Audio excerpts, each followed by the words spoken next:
Hello and welcome. I am Gabriela. It is a pleasure to have you here in this space and read you my December 2023 newsletter. So, dear beautiful you, we literally are right in the holiday season in New Zealand. It is the big summer holiday and people spend time outdoors. Here I am with my little newsletter, hoping to inspire you to some new ways of thinking or simply reflecting on a theme. I'm taking time off from seeing clients, 2 weeks, a break that I need. The pause and reset button. As we approach the end of the year, it is natural, a time for reflection and envisioning the possibilities that come towards the year ahead.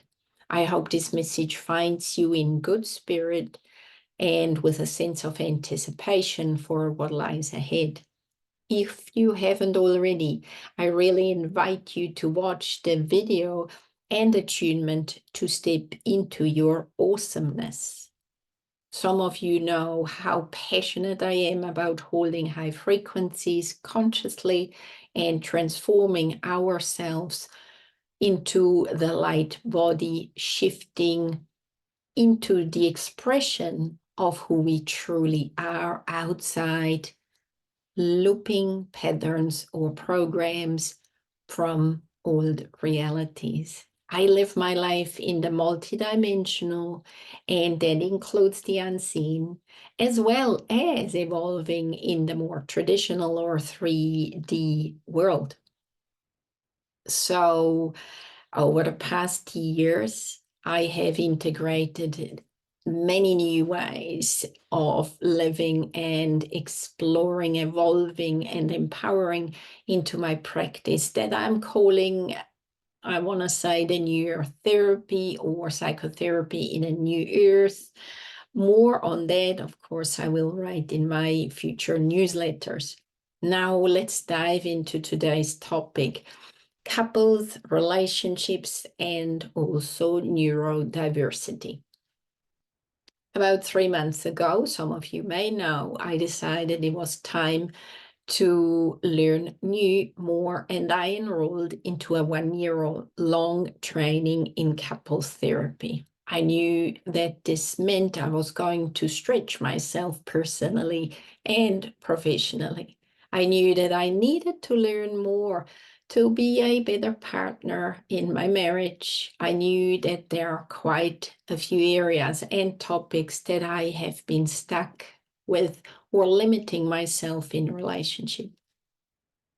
The first key to understand that every relationship does go through some developmental stages, just like we all do in our individual development from infancy to childhood to adolescence to adulthood.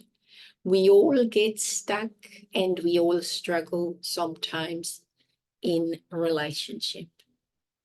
The training that I am enrolled in is called the Developmental Model by the Couples Institute, a really good school and modality in couples work that does not label or pathologize when we have issues, problems, or simply are stuck.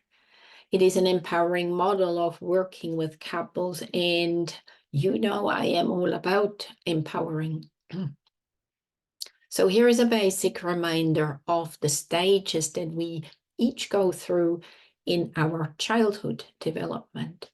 They are by Margaret Mahler, the stages of child development. First, it's the symbiosis, the birth through 5 months, that separation, individuation between the tiny little baby or child. Then 6 to 9 months in our child development is called differentiation, where the little person starts to become aware of a different I to the mother. Then the practicing, this is the 10 to 17 months, where the little one moves away from mom, comes back, moves away.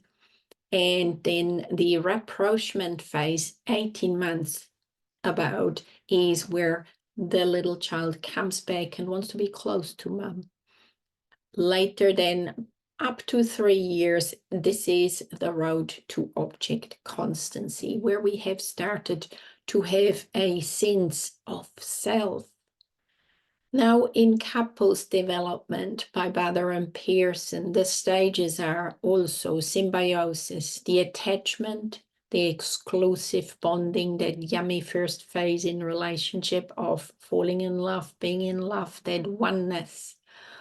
Then later on, we also have that differentiation, becoming aware that I'm different from the other. The defining of self, the understanding partner and managing our differences. That's where we get stuck often. Then we practice individuation in the relationship. Then we have a rapprochement phase 2, where we reconnect on a closer, on a deeper level.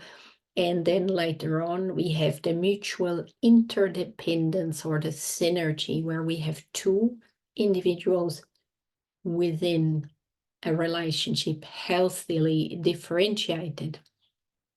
So Ellen Bader says that healthy differentiation is the active, ongoing process of defining self, activating self, revealing self, clarifying boundaries, and managing the anxiety that comes from risking either greater intimacy or potential separation. Unfortunately, many couples have little sense of their talents and strengths, much less the ability to build their lives around them. Instead, they increasingly become expert in each other's defenses and stuckness and spend their lives exaggerating these flaws, while their strengths lie dormant and neglected. Have you wondered what had happened in your relationship and how you end up looping in the same old patterns or simply being stuck? Well, I sure have. Learning to step into healthy differentiation means we are two people in one relationship, two individuals that have different ideas, feelings, thoughts, etc. It takes time to recognize patterns of avoidance, symbiosis, hostility, etc., and learn to regulate our own tension and to communicate our experiences in ways that are healthy. It is never too late to start, learn, and thus empower, even if it is only you that becomes aware. You are making a difference. By the way, there is a good book that is called It Takes One to Tango, just in case you're interested. Further, and on another level, I also want to bring awareness to neurodiverse relationships. I came across a short article by Sarah and Larry Nenery on the 5 top things people in neurodiverse couples should know. Romantic relationships are hard enough, but what if your partner is autistic? The author, Sarah, is on the autism spectrum, neurodiverse, and as she describes it, her partner is more on the mainstream continuum, as in neurotypical. I have the link to the whole article at the end of this section. Just following, I copied the top 5 things that Sarah writes about that are helpful to remind oneself from both partners' views. So, from the autistic partner's view, what are the top 5 things that the person who is autistic, in this case it was Sarah, want the neurotypical partner to know and or do, specifically when it relates to autism, quirks, traits, neurodiversity? Number 1, Always, always, always assume that you have good intentions. Number 2, understand that I may not be an advocate for myself. This is the autistic partner, in the same way that other people might. But don't let that make you feel like you have to speak over me. Learn my voice and find ways to amplify it without smothering it. 3, remember that your words echo in my head for hours, sometimes days, after you say them, particularly if they are emotionally charged. There is little I can do to change this other than just try to ignore the repetition. 4, know that I do have emotions and that they are extremely acute and often prolonged, even if they rarely find their way to the visible surface. 5, I love you more deeply than I can ever express, and I don't say it or show it often enough because I assume you already know. The next part in her writing is, and what are the bottom 5? The things that I would never want Larry, her partner, to do if he could avoid it. Emergencies, notwithstanding, related to her autistic traits. So she says, 1, don't walk away from me when I'm trying to find my words, but taking longer to speak than one might normally expect of a non-autistic person. 2, never put me on the spot. Spring something new on me in public, anywhere, in any way, for any reason.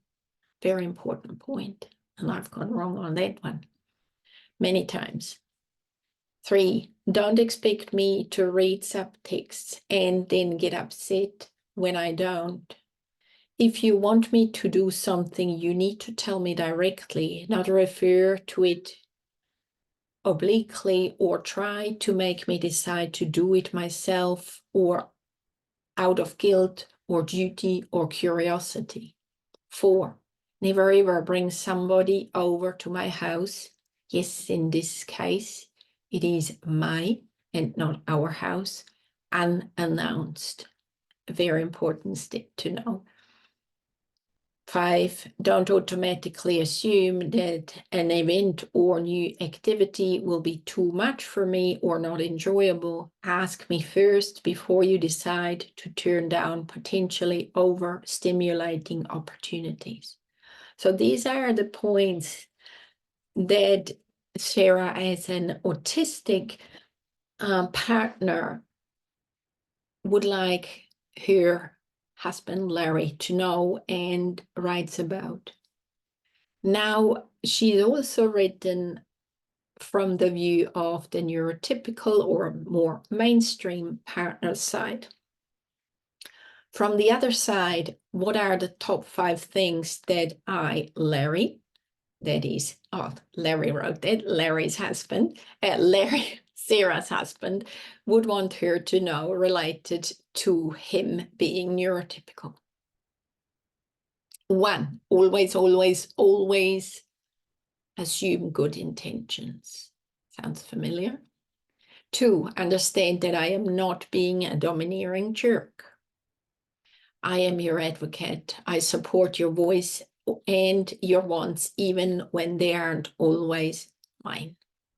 Remember, 3, while you might, I don't ever dwell on or keep track of the things I say, especially the challenging words. I love you, and that is what stays with me.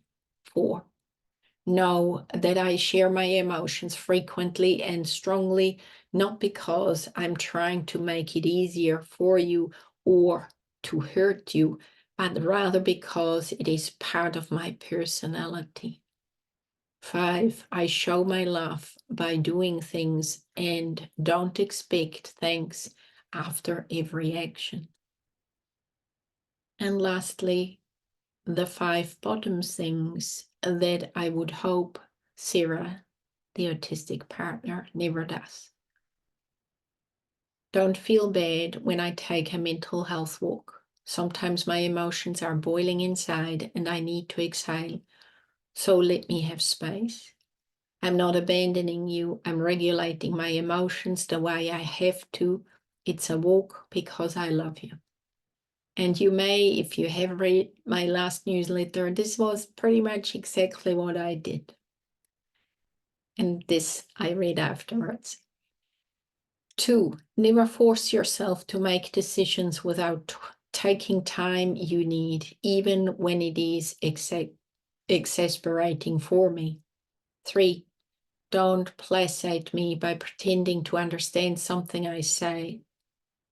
If my words are confusing, ask for clarification. I may be annoyed, but the alternative potential for miscommunication is much worse. When I speak, I do so with intention, and it's important for you to understand. 4, never be jealous of any interactions I may have with other people. Just because I'm talking to someone else right then doesn't mean I don't want to be with you. You're always on my mind, and I'm constantly on the alert for ways to bring you into the conversation so you can feel successful. 5, don't put me on a pedestal. I am human. I'm not a robot. I make mistakes, and that's okay. Sometimes I will be contradictory or confusing, as you will, but it will pass. Then I've posted the link to the whole article. So in closing, I want to invite you to take a moment for yourself, to consider the commitment to your own spiritual growth and personal evolution. The end of the year is not just a time to make resolutions, it's an opportunity to embark on a journey of self-discovery and transformation. As you transit into 2024, I thank you for your curiosity and interest in traveling with me through reading the newsletters or watching my videos. I wish you the very, very best and infinite blessings, abundance and joy, possibilities, and much more in your new next into 2024. With great love and respect, Gabriella. Feel free to contact me. Feel free to send me some feedback. I'm always here on SundialNZ@gmail.com. So many thanks, many blessings. Until next time. Bye-bye.